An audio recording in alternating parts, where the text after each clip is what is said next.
Hello everyone.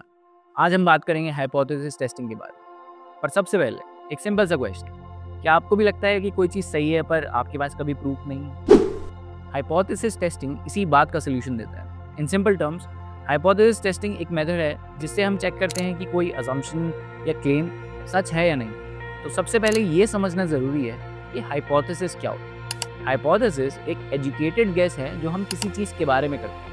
ये एक statement होती है जिससे हम एक्सपेक्ट करते हैं कि कोई चीज़ किस तरह से बिहेव करेगी। छोटा सा एग्जांपल लेते हैं। तो हमारी एक पहली हाइपोथेसिस है, ज़्यादा एक्सरसाइज करने से लोग हेल्दी रहते हैं। दूसरी हाइपोथेसिस है, मॉर्निंग में चाय पीने से प्रोडक्टिविटी बढ़ती है। दोनों में एक अजम्पशन है और हम इसको टेस्ट करने की कोशिश करते हैं। अब बात करते हैं हाइपोथेसिस टेस्टिंग के बारे में। जब हम एक हाइपोथेसिस बनाते हैं तो हमें उसको टेस्ट भी करना होता है। हम चेक करते हैं कि क्या जो हाइपोथेसिस हमने बनाई है वो सच है या नहीं। तो इसमें एक फॉर्मल प्रोसेस होता है जिसमें डेटा और स्टैटिस्टिक्स का यूज़ किया जाता है। टेस्ट स्टैटिस्टिक्स का कैलकुलेशंस करते हैं, फिर पी वैल्यू को कंपेयर करते हैं और फिर हम एक्सेप्ट या रिजेक्ट करते हैं अपनी हाइपोथेसिस को। तो एक बार समझ गए कि हाइपोथेसिस क्या होता है, तो अब समझते हैं कि हाइपोथेसिस के कितने टाइप्स होते हैं। तो नॉर्मली दो टाइप्स के होते हैं। नल हाइपोथेसिस, तो ये वो हाइपोथेसिस है जिसमें हम अज्यूम करते हैं कि कोई डिफरेंस या रिलेशनशिप नहीं है। एग्जाम्पल, चाय पीने से प्रोडक्टिविटी में कोई फ़र्क नहीं पड़ता। ऑल्टरनेटिव हाइपोथेसिस के बारे में बात करें तो ये वो हाइपोथेसिस है जिसमें हम कहते हैं कि कुछ फ़र्क है। एग्जाम्पल, चाय पीने से प्रोडक्टिविटी बढ़ती है। तो नल हाइपोथेसिस यूजुअली हम पहले अज्यूम करते हैं और फिर टेस्ट करते हैं कि वो रिजेक्ट हो सकता है या नहीं। तो अब बात करते हैं स्टेप बाय स्टेप प्रोसेस, कैसे हाइपोथेसिस को टेस्ट किया जाता है। सबसे पहले हम करेंगे, we will state the hypothesis, null और अल्टरनेटिव हाइपोथेसिस को डिफाइन करना, choosing the significance level also known as alpha. ये वो लेवल है जिसमें हम डिसीजन लेते हैं, नॉर्मली 0.05 होता है। और फिर हम करेंगे डेटा कलेक्ट। तो डेटा को कलेक्ट करना है अपने एक्सपेरिमेंट या स्टडी से। फिर हम एक टेस्ट करेंगे जिसमें स्टैटिस्टिकल टेस्ट को परफॉर्म करना है। इंटरप्रिटेशन होगी रिजल्ट्स की, जिसमें पी वैल्यू को चेक करते हैं और ये डिसाइड करते हैं कि नल हाइपोथेसिस को रिजेक्ट करेंगे या एक्सेप्ट। तो अब आती है सिग्निफिकेंस लेवल की बात, जो है अल्फा।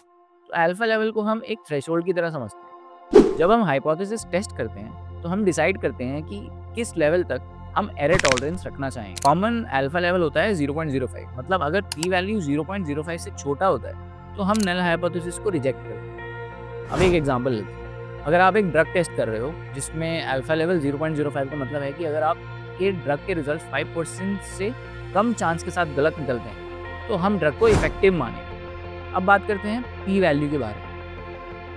पी वैल्यू एक प्रोबेबिलिटी है जो हमें बताता है कि जो डेटा हमने कलेक्ट किया है वो नल हाइपोथेसिस के अगेंस्ट कितना कंसिस्टेंट है। तो अगर पी वैल्यू 0.05 से छोटी होती है तो इसका मतलब हम नल हाइपोथेसिस को रिजेक्ट करते हैं, और अगर पी वैल्यू 0.05 से बड़ी होती है तो हम नल हाइपोथेसिस को एक्सेप्ट कर लेते हैं, या सिंपल टर्म्स में या स्टैटिस्टिकल टर्म्स में वी फेल टू रिजेक्ट।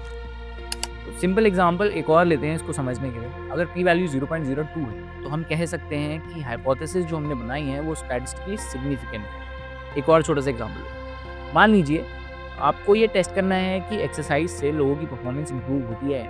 तो नल हाइपोथेसिस है, एक्सरसाइज का कोई इफेक्ट नहीं है परफॉर्मेंस पर। ऑल्टरनेटिव हाइपोथेसिस होगी, एक्सरसाइज से परफॉर्मेंस इंप्रूव। आप एक टेस्ट कंडक्ट करते हैं और डेटा कलेक्ट करते हैं, फिर आप पी वैल्यू कैलकुलेट करते हैं। अगर पी वैल्यू 0.03 है तो क्या आप नल हाइपोथेसिस को रिजेक्ट करेंगे?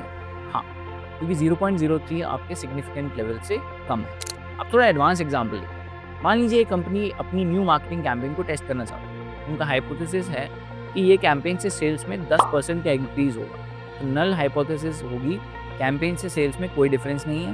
ऑल्टरनेटिव हाइपोथेसिस होगी, कैंपेन से सेल्स 10% ज़्यादा बढ़ेंगे। अब आप डेटा कलेक्ट करते हैं और फिर स्टैटिस्टिकल टेस्ट को परफॉर्म करेंगे। अगर आपको पी वैल्यू 0.01 मिली तो आप क्या करेंगे? नल हाइपोथेसिस को फिर से रिजेक्ट कर देंगे, क्योंकि पी वैल्यू आपके सिग्निफिकेंट लेवल से कम है। तो जब हाइपोथेसिस टेस्टिंग करते हैं तो हमें टाइप 1 और टाइप 2 एरर्स के बारे में भी सोचना पड़ता है। इसकी वीडियो हमने डिटेल में बनाई है, you can go and check it out. तो टाइप 1 एरर क्या होता है? जब हम नल हाइपोथेसिस को गलत रिजेक्ट करते हैं, मतलब हम सोचते हैं कि कुछ सिग्निफिकेंट है लेकिन एक्चुअली वो होता नहीं है।